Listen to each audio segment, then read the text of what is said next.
Hi everyone, here we are back in the Yukon again, Daniel and I. What a beautiful morning, eh Daniel? Unreal. I just hope that the rest of the year is going to be this nice. But I tell you, it's a nice morning. It was morning, some morning in the morning. What a beautiful view. Unreal. Well, we're off now, going to go off look for a moose for our first client. He's coming in tomorrow. So, wish us all the best.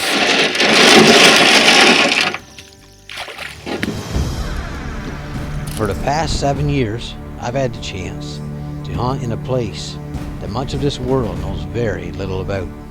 The challenge? I'm looking for the biggest North American animal there is. This is a place you experience true wilderness. The mountains, the rivers, the valleys, and the lakes are simply untouched. Over the next hill or around the next bend, there might be the biggest moose there ever was. For a guide or an hunter, it don't get much better than that. I'm Dion Dix. Welcome to the Yukon.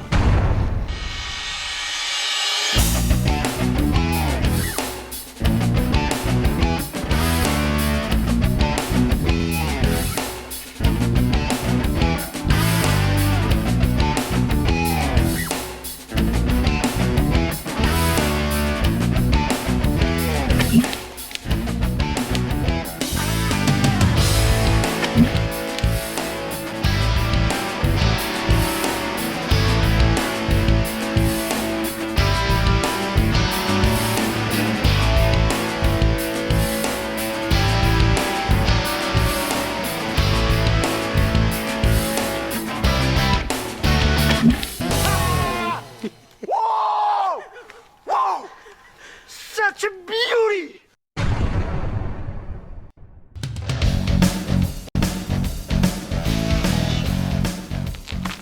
Hi, my name's Jack Culpepper. I'm from College Station, Texas. My son John Culpepper's here with us. We are glad to be here and we're looking forward to this adventure here in the Yukon. This is my college graduation present from Texas A&M University. We've been wanting to do this hunt forever. This is a once-in-a-lifetime trip to the Yukon for us. And we're excited to be hunting with the Newfies. We are excited to get started and get rolling and see some of these beautiful creatures and all these moose around here.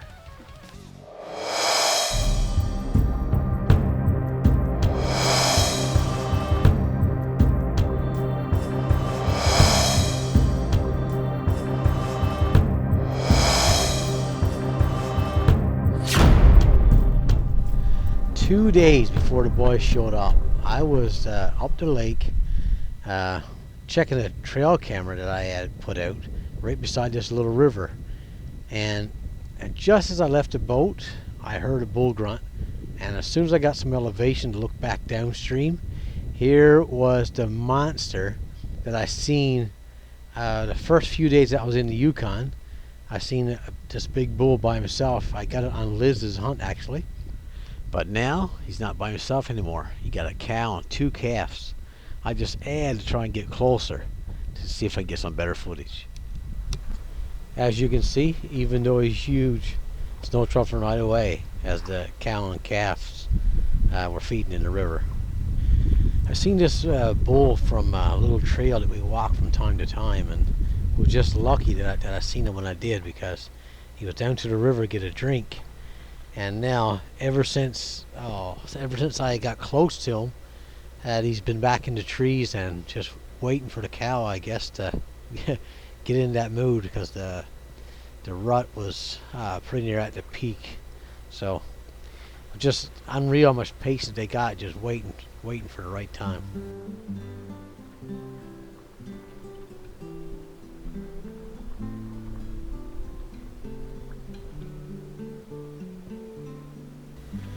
Whatever it was that cow was eating, the calves sure loved it as well.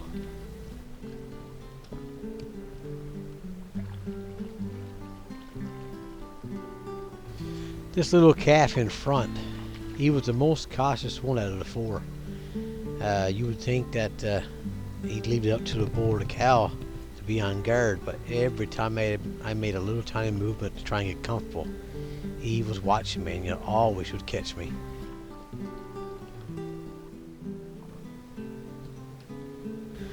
Finally, after about just over an hour, this bull decides to come out of the trees and come down to the river. And I thought, if only the boys were here now. I knew that both guys were bow hunters. What a chance he was going to have at this trophy of a bull. He was just a monster. This bull reminded me of a big bull we killed back in 2010. It was 66 inches wide, or just a quarter inch short of being 6 inches wide. So I knew he was a good bull.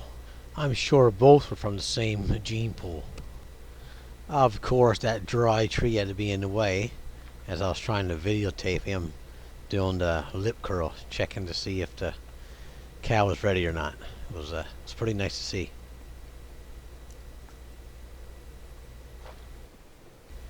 The last time I seen this bull was about 4 miles away as a crow fly from where he is right now. And for me to find this bull again, it's just luck, and very exciting knowing that the boys were going to be here in 2 days. But the scary part was, I know from times past this bull could disappear and never be seen again. I guess that's part of hunting. Trying to find these big bulls sometimes is almost as much fun as actually pulling the trigger. Sometimes you win, sometimes you lose. I spoke to Jack and John before I went to the Yukon by email, and they both seemed to be, half decent guys. But when they got in camp, and I seen that they knew the definition of teamwork, these guys were super guys, and we couldn't ask for better clients. The only problem that I did have was I never just had a Jason in camp. Now I got a Jack and John. So now I got to remember Jason, Jack, and John. If I get that straight, I think we have a pretty good week. When it came time to decide who was going to do, I let my good buddy Jason, a friend of mine from Clarenville, Newfoundland, to decide who to pick, who he wanted to guide. It was his first hunt in the Yukon, and he picked Jack, so I was left with John. I had no choice. Okay, day one.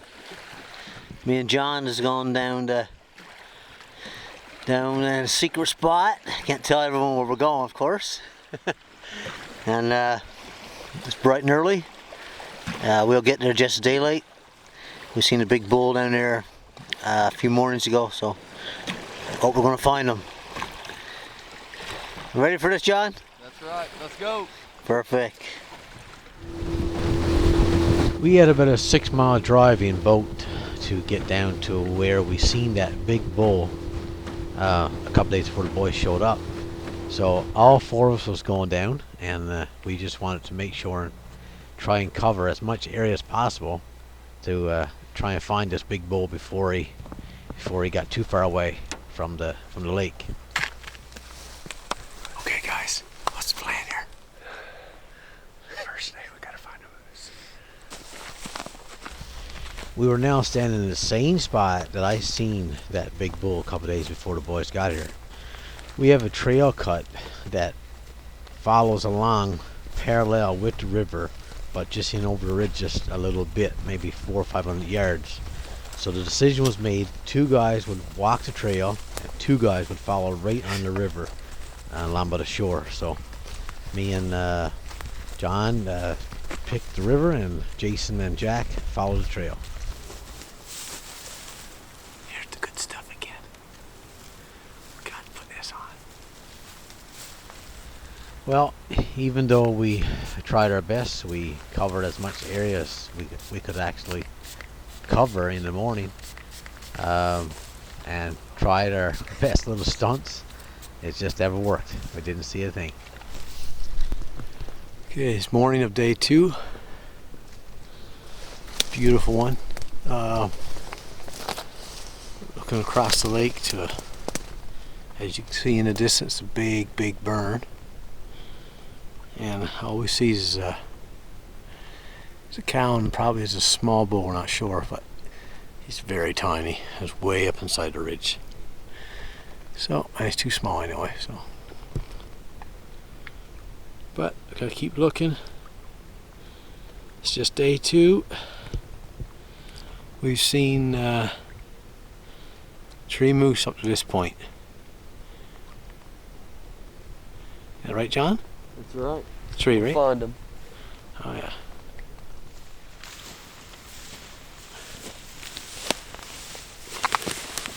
Day 4? 3. Day 3. Was in this morning. And it was a beautiful morning. Didn't see anything. But just as we left to come out, we heard a cow call down in this river we're on. So that was a good thing. We're hoping that there's a bull. Because I seen a bull here 2 days before the boys got here. So I'm hoping that that big bull is with the cow that I heard this morning. So I'll give it a try. We'll go back a little bit early. Just going to sit and listen for a while. See if we can get or hear them respond. So let's go.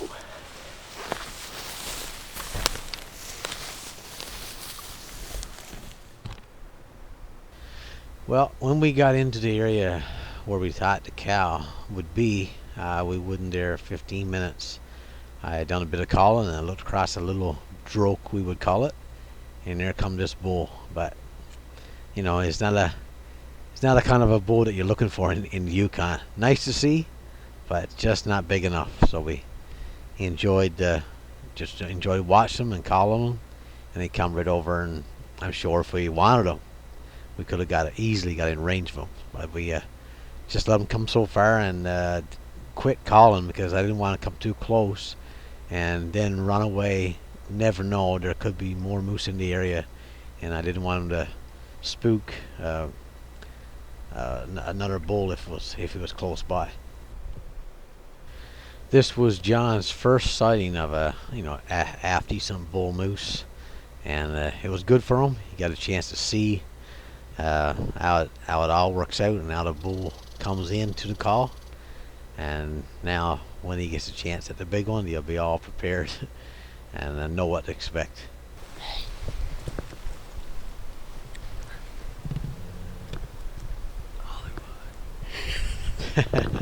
That's a name that Jason stuck on me, Hollywood, because I was so caught up in my video camera all the time. That's alright, I got him back. This bull kept coming, I don't know, he come up to 100 yards I suppose, and we lost sight of him in the trees right below us because we was actually up in the tree ourselves.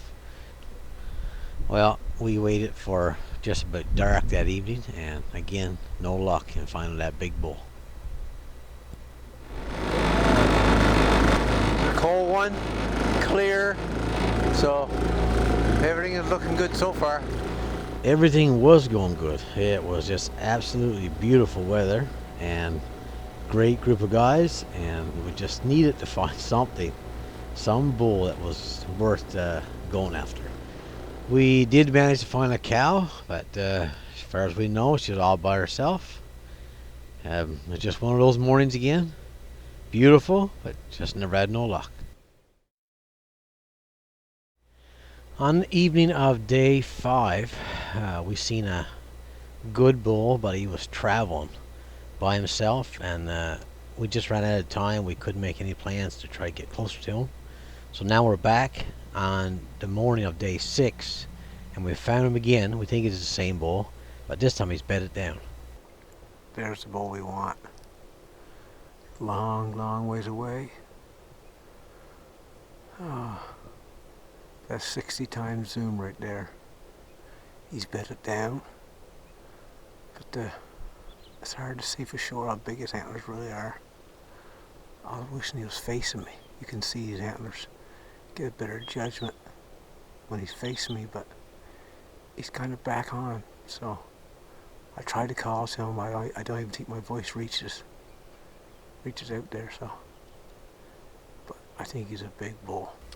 This bull was a long ways away, but wouldn't bed it down. We felt that we're able to get in close enough to him and get him stand up and get a better look at him. We have no choice but take off our shoes and socks and do this. We were just hoping that the bull was still going to be there after putting all this effort into it.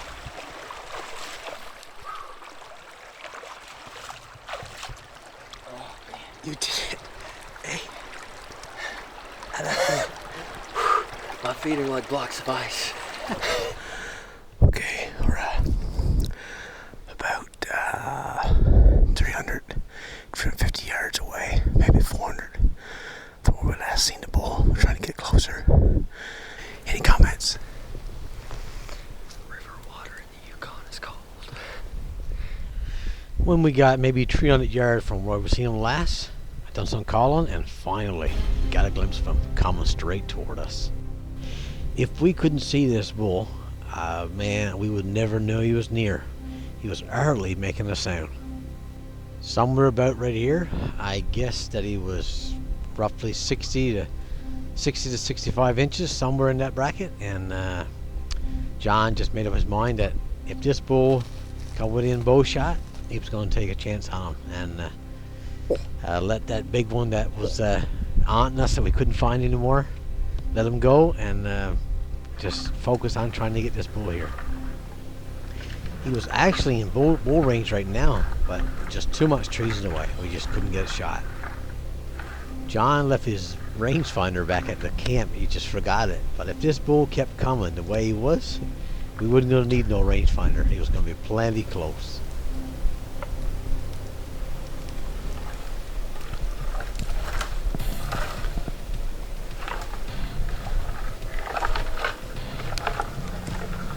John was completely focused on this bull right now. He knew it was only a matter of seconds. He was going to be right in our face.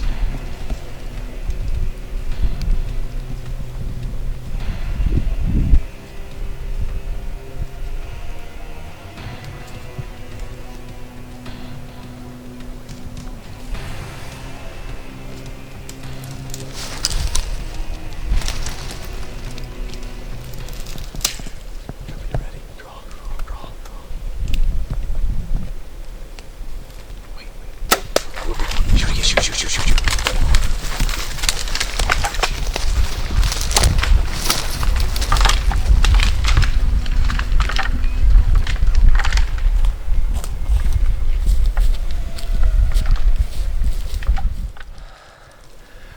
It worked for him. We did. Oh, it's just big. Great.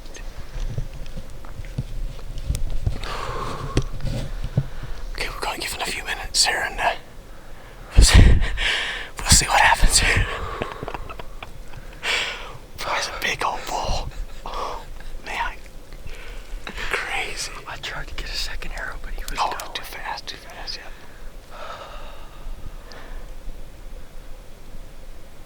Pretty good, eh? That's fun. He was closer than 30. Oh, yeah. That's why I shot high. There was very little blood to be found, and we knew he shot high, but we were just hoping for the best. But honestly, all we was going by was trees broke off where the bull was going crashing through the woods. And I was going to hit him a little bit, and when I looked to my left, here was the antlers. But John didn't know that I could see him, so I just played a little joke on him. Watch this. Another tree broke up there. Another tree broke off. What am I gonna do?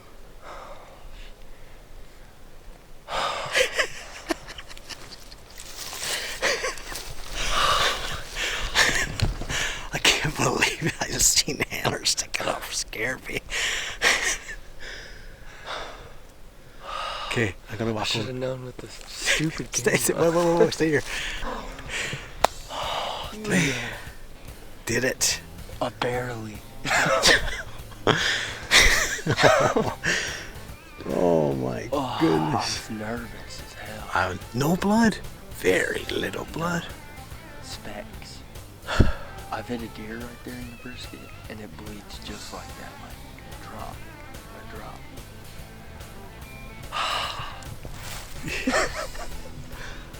Awesome. Okay, I'm gonna go get over there.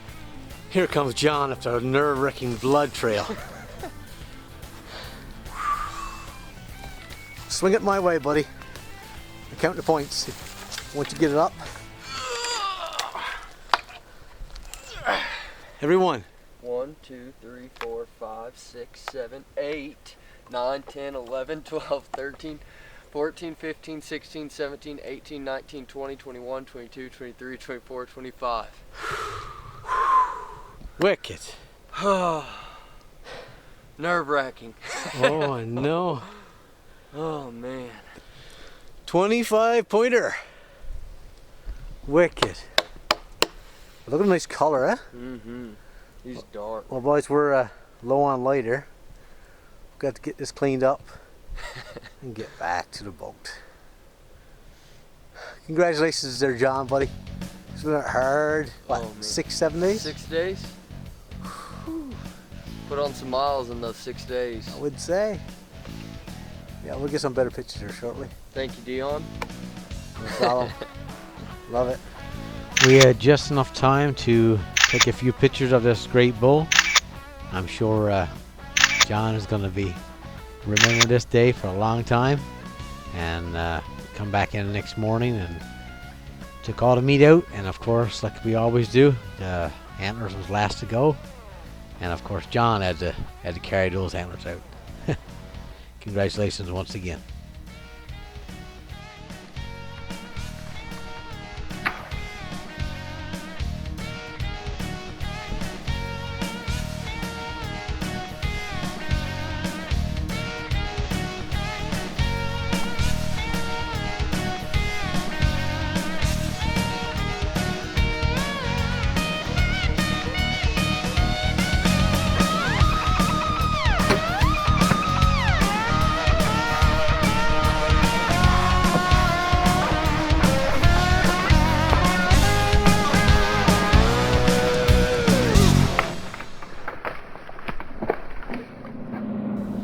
Jack and John had a friend named Travis. He was also hunting with Macmillan River, but he was at a different location. And with just 2 days left to hunt, Travis will explain why he got moved over to us. Hi, I'm Travis Todd from College Station, Texas, hunting with the Newfies. I've been hunting another camp that Don moved us over here because the river has frozen up. So we got 2 days left to see what happens.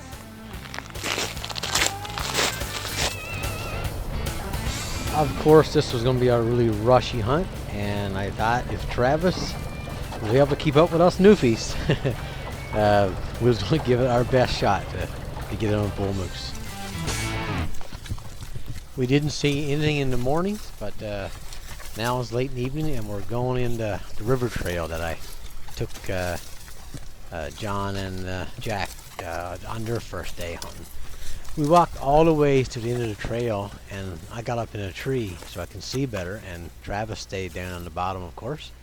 And I seen a small bull, and I start to call him in, and Travis, using his phone, filmed the bull as he walked right up in his face.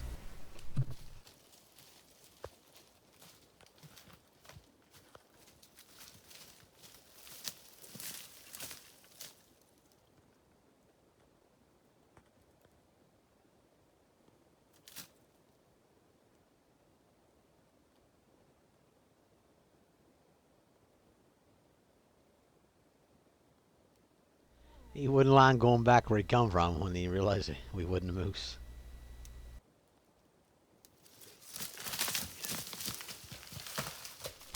Later that evening, just before dark, I guess you can say that's when our luck kind of swung our way. But we looked across a big valley, and we ended up seeing a beautiful bull, but it was a long, long ways away, and he had 2 cows with him. And I tried calling just to see what he'd do, and he would turn his head and look at us, and I could see that he had a big bores, and he had these great big fronts and big brow tines, and it was just, I said, Travis, if you could only get this bull. But like I said, it was just too far away. And we watched him for, I don't know, 15-20 minutes, and the cows just played around him, and I don't know really what they were doing. And As I called, I noticed that he always look over to where I was too and stare, almost like he really wanted to come over to where we were. But I knew that if he left now to come over where we were, it'd be dark when we got here. We also noticed up on his right board, there's like a big crack or a big hole on the top of his antler. And we said if we ever seen him again, that'd be really easy to recognize. So that's all we thought of it. We had to leave and walk back to the boat because it was going to get dark on us pretty soon, and we thought that we would never see him again. Day 10 came and it was another beautiful morning, but it was bitter cold. We were back about 3 kilometers away from where we seen that big bull the night before. And I heard a bull grunt, but I never dreamed that the same bull would leave 2 cows and come all the ways over to where we were. Then finally I got a glimpse of his antlers and I could see those huge fronts. I said, Travis, this is the big bull that we seen the night before. And all of a sudden here he comes straight into us. I couldn't believe it.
Here comes Travis, up to a beauty this morning, day 10. Think of that, buddy. Oh, Big. huh? Big. I'd say. So can you pull them up so we can see the antlers? Count them all. 1, 2, 3, 4, 5, 6, 8, 9, 10, 11. 12, 13. Yeah. Would have been 14, Yeah. 15, 16, 17. You missed one, I think, right there on right under your hand. Oh, Yeah. So that's 18? 19, 20, 21, 22, 23, 24, 25, 26, 27, 28, 29, 30, 31. 31. Piece of velvet still there. Yeah, I seen that, yeah. You got like 3 broke off, huh? 31 pointer. Man, oh, I might have another one broke off. yeah. I'll do Big fronts, doesn't he? I'll do a Newfie point count in a second line. Gives a good look at him. Well, buddy, congratulations. Thank you. Last morning. What do you think of this? I know you're not a man of many words, but Relief. huh? Relief. I would say relief. Great. Big front leader. I know. We've been fighting. Oh yeah, he's been fighting all right.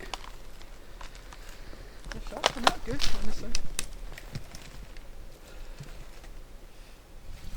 When Travis had the antlers on his back and began to walk away, I was then convinced that this was the same bull that we seen the night before. He walked over 3 kilometers sometime during the night. I can't believe how lucky we were. You can easily see these big fronts as Travis walked away, and also see that bit of velvet that's hanging down that would look like a crack in the board from a long ways away. So with just 2 days to hunt, we got him a bull and we got him a good one.